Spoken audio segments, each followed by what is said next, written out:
ஒரு வார்த்தை கேட்டு பாருங்க, சரிதானே? ஸோ இன்ஷா அல்லாஹ் நான் இன்னும் ஒரு சில விஷயம் சொல்ல நினைச்சேன், வானம் முடிச்சிருவோம். கடைசியா நான் உங்களுக்கு சொல்றேன். எல்லாரும் கொஞ்சம் ஸ்ட்ரெயிட்டா உட்கார்ந்து, இப்போ இந்த லைட்டை ஒரு 5 நிமிஷத்துக்கு நாங்கள் நூப்போம், சரியா? 5 மினிட்ஸுக்கு நாங்கள் ஆஃப் பண்ணுவோம். ஏன்னா உங்களோட மனசு வேற எங்கேயும் போகக்கூடாது. கண்களை மூடி, கண்களை மூடி நான் சொல்றத மட்டும் லிசன் பண்ணுங்க. அதை அப்படியே இமேஜின் பண்ணுங்க. அப்படியே என்ன செய்யுங்க, உண்மையா இது நடந்தா எப்படி இருக்குமென்னு கற்பனை பண்ணுங்க. அவ்வளவுதான். இன்ஷா அல்லாஹ் சரியா 10 மினிட்ஸ்ல முடிஞ்சிடும். ரைட்? நேரா உட்காருங்க, கண்ணை மூடுங்க. நான் சொல்றதை மட்டும் நல்லா ஆழமா மனசுல கேட்டுக்கொண்டு இருங்க. வேற எதுவும் சிந்திக்க வேணாம். யாரும் அல்லாவுக்காக உங்களோட உம்மா வாப்பாவை நேசிக்கிற பிள்ளையா இருந்தா கண்ணை திறக்க வேணாம், நான் சொல்ற வரைக்கும். சரி? சில விஷயங்களை ஆள் மனசுல பதிய வைக்கணுமா இருந்தா கண்களை மூடி ஆழமா மூச்செடுத்து, நீங்க எடுக்கிற மூச்சை கொஞ்சம் ஆழமா டீப்பா நல்ல பெரிய மூச்சா எடுத்து விடுங்க. அவதான் சொல்ற விஷயம் ஆள் மனசுல போய் பதியும். சரியா? ஆரம்பிப்போமா? ரைட். கண்ணை மூடுங்க, ஆழமா ஒரு மூச்சு எடுங்க, நல்ல டீப்பா பெரிய மூச்சொண்டு எடுத்து அப்படியே மெதுவா விடுங்க. நீங்க வீட்டுக்கு போறீங்க, 3 நாளா அவங்களோட உமாவை பார்க்கல, மன்னிப்பு கேட்கணும். உமாட நெத்தில மோந்து சலாம் சொல்லி மன்னிச்சுக்கோங்கன்னு சொல்லி திருந்தி சாலிஹான ஒரு நல்ல பிள்ளையா வாழணும், உம்மா கிட்ட மன்னிப்பு கேட்கணும் என்று நினைச்சு வீட்டுக்கு போறீங்க. போற நேரமே உங்களோட வீட்டு வாசல்ல நிறைய பேர் நிக்கிறாங்க, நிறைய பேர் நிக்கிறாங்க. உங்களுக்கு இவ்வளோ பேர் நிக்கிறாங்கன்னு விளங்குதில்லை. உம்மாவை பார்க்கணும், உம்மா கிட்ட மன்னிப்பு கேட்கணும், உம்மாக்கு சலாம் சொல்லணும், உம்மாட நெத்தில முத்தம் கொடுக்கணும் என்ற ஒரே எண்ணம் உங்களோட மனசுல. உம்மாவை தேடிக்கொண்டு போறீங்க உள்ளுக்க, உம்மா இல்லை. ரூம்ல நிறைய பேர் இருக்கிறாங்க. ரூம்ல போயிட்டு பார்க்குறீங்க, கட்டில்ல உங்களோட உம்மா. அதை சுற்றி நிறைய பேர். உங்களைய பார்த்த உடனே எல்லாரும் அழுகுறாங்க. மகன் நீங்க வரணும், இன்றைக்கு என் புள்ள வரும் என்று பிள்ளைக்கு ஆசையான ஒரு சாப்பாடை வாங்கி ஆக்கி வைக்கிறதுக்காக ரோட்டுக்கு போனவங்க. அல்லாஹ் பாதுகாக்கணும். இப்படி நடந்தால் அல்லாஹ் பாதுகாக்கணும். ஏதோ ஒரு ஆக்சிடென்ட்ல அல்லது ஏதோ ஒன்று நடந்து திடீரென்று உம்மா மௌத்தாகிட்டாங்க, ஜனாசா தான் கட்டில வைக்கப்பட்டிருக்குது மகன் என்று உங்களுக்கு சொல்லப்பட்டால், உங்களோட உம்மோட ஜனாசாவை கண்ணு முன்னாடி உங்களுக்கு பார்க்கறதுக்கு நேர்ந்தால்,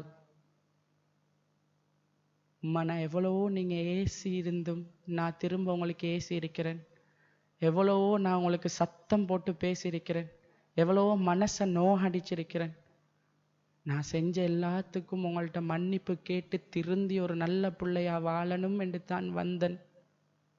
அம்மா ஒரே ஒரு தடவை கண்ணை திறந்து என்னைய பாருங்கம்மா, அம்மா ஒரே ஒரு தடவை என்னைய மன்னிச்சிட்டேன் என்று ஒரு வார்த்தை சொல்லுங்க உம்மா என்று நீங்கள் எவ்வளவு அழுதாலும், நெத்தியில் இல்லை, கன்னத்தில் இல்லை, உடம்பு முழுக்க நீங்கள் முத்தம் கொடுத்தாலும் அவங்களுக்கு விளங்கவே விளங்காது, விளங்கவே விளங்காது. உம்மா என்னைய மன்னிச்சுக்கோங்கம்மா, உம்மா நான் ஏதாவது மனசு நோகடிச்சிருந்தா மன்னிச்சுக்கோங்கம்மா என்று 1000 தடவை நீங்கள் கெஞ்சினாலும் எதுவுமே அவங்களுக்கு புரியாது. அவங்க மௌத்தாகிட்டாங்க.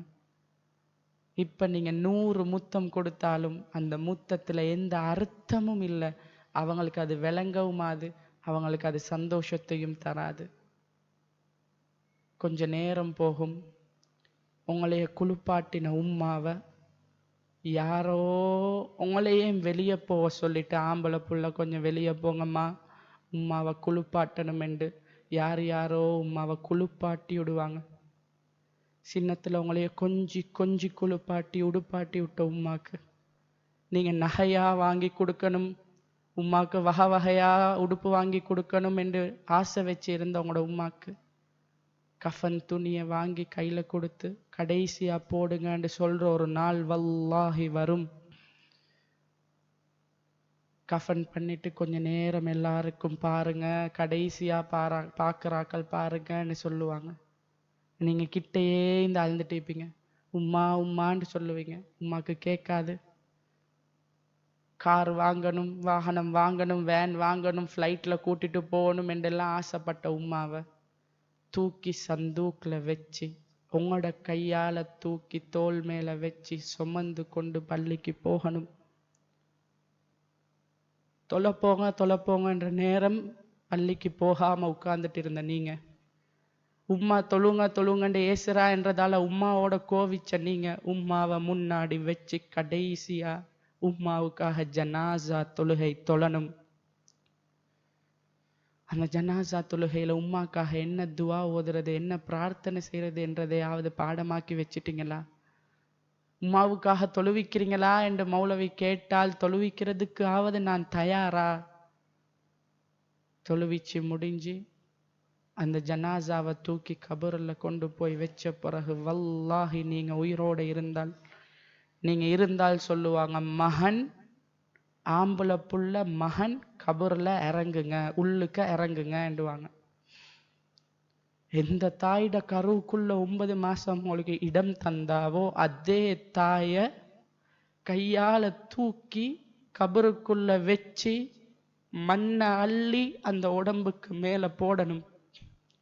உங்களோட வாப்பா மௌத்தாகினால் எந்த வாப்பா உங்களைய வாழ வைக்கணும், உங்களுக்கு சாப்பாடு தரணும் என்பதற்காக முழு வாழ்க்கையும் தியாகம் செய்து உழைச்சி வியர்வை சிந்தினாரோ, அந்த வாப்பாவை கபருக்குள்ள வச்சு கையால மண்ணை அள்ளி போடணும். வல்லாஹி உங்களோட தாயுடைய தந்தையுடைய ஜனாசாவில் நீங்க இருந்தால் நீங்க இதை கண்கூடாக பார்ப்பீங்க. மண்ணை போட்டு மூடி அங்க வச்சு ஒரு பயான் நடக்கும். அங்க இருந்து துவா கேட்டுட்டு எல்லாரும் போய்த்துருவாங்க. எல்லாரும் அவங்களோட வேலைக்கு போய்த்துருவாங்க, அவங்களோட வீட்டுக்கு போய்த்துருவாங்க. கபர் அடியில் நீங்க இருந்து எவ்வளவு உம்மாவோட பேசினாலும் உம்மாக்கு கேட்காது. துவா மட்டும் செய்யலாம். 1/2 hour 1 hour 2 hour எவ்வளோ நேரம் நிற்பீங்க? வீட்டுக்கு வருவீங்க, எல்லாரும் சாப்பிடுவாங்க. இலங்கையில் ஒவ்வொரு பகுதியில் இருந்தும் ஜனாசாக்கு வந்தாக்கள் சாப்பிடுவாங்க. எல்லாருக்கும் சாப்பாடு வச்சிருக்கும். உங்களுக்கு சாப்பாடு நீங்க திண்டிங்களான்னு பார்க்க யாரும் இருக்க மாட்டாங்க. நீங்க சாப்பாடு திண்டிங்களான்னு பார்க்க யாரும் இருக்க மாட்டாங்க. 1 நாள் 2 நாள் குடும்பங்கள் இருக்கும். 3ஆவது நாள் எல்லாரும் அவங்களோட வேலைக்கு அவங்களோட வீட்டுக்கு போய்த்துருவாங்க. இப்ப உம்மா தூங்கின கட்டில பார்த்து ஒவ்வொரு நாளும் அழுவீங்க. உம்மா உட்கார்ந்து இருக்கிற சேரை பார்த்து ஒவ்வொரு நாளும் அழுவீங்க. உம்மா கடைசியா உடுத்த ஹபாயா இது தான் என்று அதை பார்த்து அழுகை வரும். ஏதாவது ஒன்று நடக்கிற நேரம் உம்மா வானம் என்று சொன்னாங்களே, செய்யாதீங்க என்று சொன்னாங்களே, அவங்க இருக்கிற நேரம் நான் செய்யாம இருந்திருந்தா எவ்வளவு சந்தோஷப்பட்டு இருப்பாங்க. இதுக்கு பிறகு நான் செய்ய மாட்டேன் என்று மௌத்தாகின பிறகு முடிவெடுப்போம். எத்தனை பேருக்கு தாய் உயிரோடு இருக்கும் போதே அவங்கள சந்தோஷப்படுத்தணும் என்ற ஆசை இருக்குது. அவங்க மௌத்தாக முன்னாடி அவங்களுக்கிட்ட மன்னிப்பு கேட்டு சாலிகான பிள்ளையா திருந்தி வாழணும் என்று எத்தனை பேருக்கு ஆசை இருக்குது. எத்தனை பேர் உங்களைய பார்த்து கொண்டாலும், எத்தனை பேர் அவங்களுக்கு இரக்கம் காட்டினாலும், உங்களோட உம்மா மௌத்தாகின பின்னாடி உம்மா என்று சொல்லி கூப்பிட இந்த உலகத்துல ஒரு உறவு இல்லை. பசிக்குது ஆக்கிட்டீங்களான்னு உரிமையோட கேட்கறதுக்கு யாரும் இல்லை. சாட்சி பெரியம்மா மாமி எல்லாம் இருந்தாலும் உம்மா என்ற உறவு திரும்ப உங்களுக்கு கிடைக்காது. நீங்க மௌத்தாகி நீங்க சொர்க்கவாதியாக இருந்து அவங்களும் சொர்க்கவாதியாக இருந்தால் மறுமையில் தான் திரும்ப சந்திக்கலாம். இந்த தாய இந்த தந்தைய மனசு நோற மாதிரி பேசுறது நியாயமா?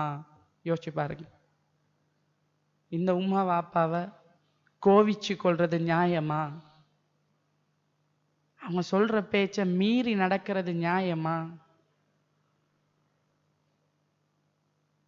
அவங்களோட மனசு சந்தோஷப்படும்படியாக நான் நடந்து கொள்றது இல்லையா? அதுக்காக நான் என்ன பண்ணணும்? அவங்க கடைசியா உம்மா மௌத்தாகின பிறகு சரி, அவங்களுக்காக ஒவ்வொரு தஹஜ்ஜத்துலையும் துஆ கேட்கக்கூடிய பிள்ளையா நான் இருப்பேனா?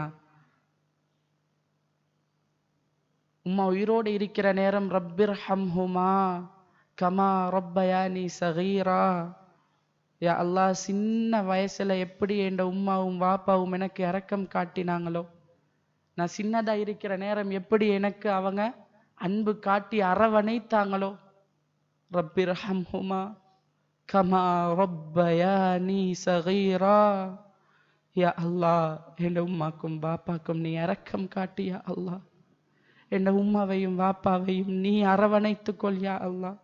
சின்ன வயசுல என்னை அவர்கள் அன்போடு வளர்த்த மாதிரி, எனக்கு பாசம் காட்டிய மாதிரி அவர்களுக்கு நீ அன்பு செலுத்து, அவர்களுக்கு நீ அருள் புரிந்து விடையா அல்லாஹ்.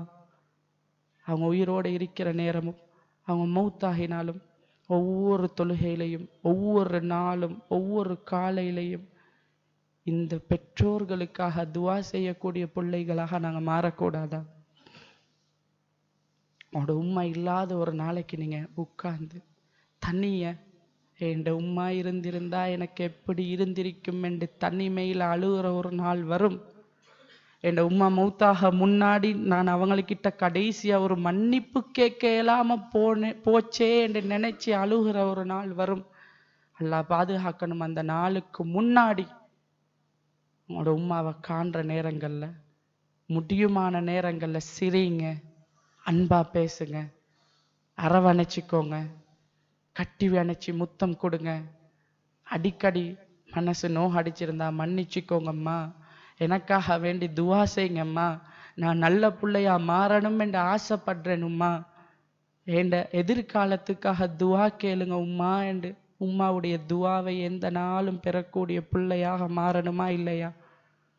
எவ்வளோ எதிர்பார்ப்போட ஆசையோட இந்த இடத்துக்கு உங்களோட உம்மாவும் வாப்பாவும் உங்களை அனுப்பி வச்சுட்டு, புள்ள படிச்சிட்டு வரணும், புள்ள மாறி வரணும், புள்ள திருந்தி வரணும், புள்ள என்னோட அன்பா பேசணும், என்னோட அழகா நடந்து கொள்ளணும், நான் சொல்ற பேச்சை கேட்டு நடக்கணும் என்ற ஒரு ஆசையிலையும் எதிர்பார்ப்புலையும் இருப்பாங்க. இன்ஷா அல்லாஹ் அவங்களோட எதிர்பார்ப்புகளை நிவர்த்தி செய்யக்கூடிய பிள்ளைகளாக, தாயுடைய தந்தையுடைய துஆவை பெறக்கூடிய பிள்ளைகளாக நாங்கள் எல்லாரும் மாறணும். நான் உங்களுக்கு ஒரு 2 நிமிஷம் தருவேன்.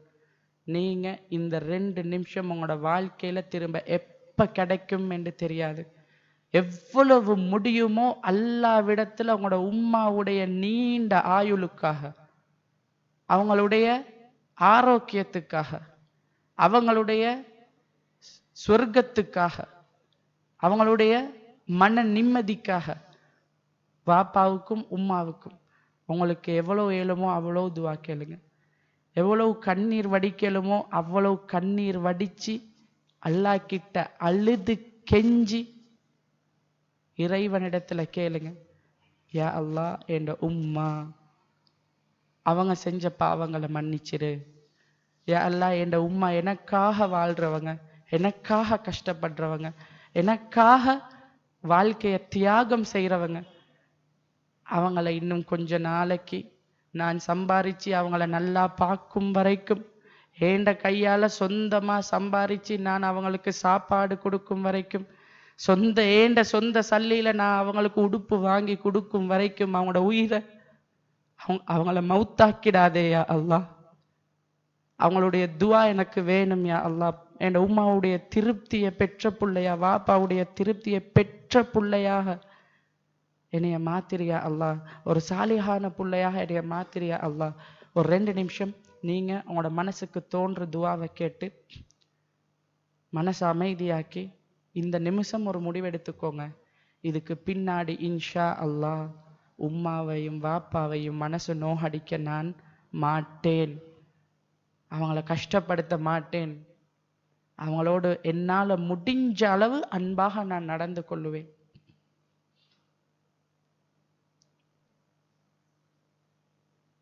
இந்த 2 நிமிஷம் உங்களோட லைஃப்ல திரும்ப எப்ப கிடைக்கும் என்பது தெரியாது. எவ்வளோ ஏழுமோ அவ்வளோ துஆ கேளுங்க.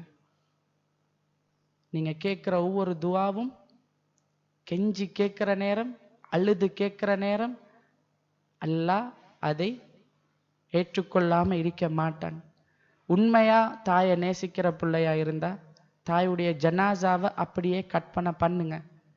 நீங்க இங்க இருந்து வீட்டுக்கு போற நேரம் உங்களோட உம்மாவை அவங்களோட கண்ணை திறந்து அவங்க அவங்களைய பார்க்கறத உங்களுக்கு பார்க்க இல்லாம போனா எப்படி இருக்கும் என்று நினைங்க. இன்ஷா அல்லாஹ் தாயையும் தந்தையும் மதித்து அரவணைத்து வாழக்கூடிய பாக்கியத்தை அல்லாஹ் நம் அனைவருக்கும் தரணும். நான் நிப்பாட்டுறேன். ஆனால் நீங்க யாரும் அவசரமா எழும்பிடாதீங்க. எவ்வளவு நேரம் உங்களோட உம்மா வாப்பாக்கா வேண்டி துவா செய்யலுமோ அவ்வளோ நேரம் செய்யுங்க. அசர் வரைக்கும் உங்களுக்கு ஃப்ரீ இருக்குது. சாப்பிட்ட பிறகும் தனிமையில் ஒரு 5 நிமிஷமாவது உட்கார்ந்து யோசிச்சு நினைச்சு உங்களோட வாழ்க்கையை யோசிச்சு பார்த்து உம்மா வாப்பா பட்ட கஷ்டங்கள் எல்லாம் சிந்திச்சு பார்த்து நீங்க மாறணும் என்று நீங்க தான் முடிவு பண்ணணும். எத்தனை 1000 உலமாக்கள் வந்தாலும், எத்தனை டாக்டர் வந்து, எத்தனை கவுன்சிலர்ஸ் வந்தாலும், நீங்க மாறணும் என்று நீங்க நினைக்கும் வரைக்கும் அல்லாஹ் உங்களைய மாற்ற மாட்டான். ஸோ முடிவெடுங்க. அல்லாஹ் அனைவரையும் சொர்க்கத்துக்குரியவர்களாக மாற்றி அமைக்கணும். கண்ணை திறந்துடாதீங்க. 2-3 நிமிஷம் நல்ல துவா கேட்டுட்டு அதுக்கு பிறகு நீங்க எழும்பலாம் இன்ஷா அல்லாஹ். அஸ்ஸலாமு அலைக்கும் வரஹ்மத்துல்லாஹி வபரகாத்துஹு.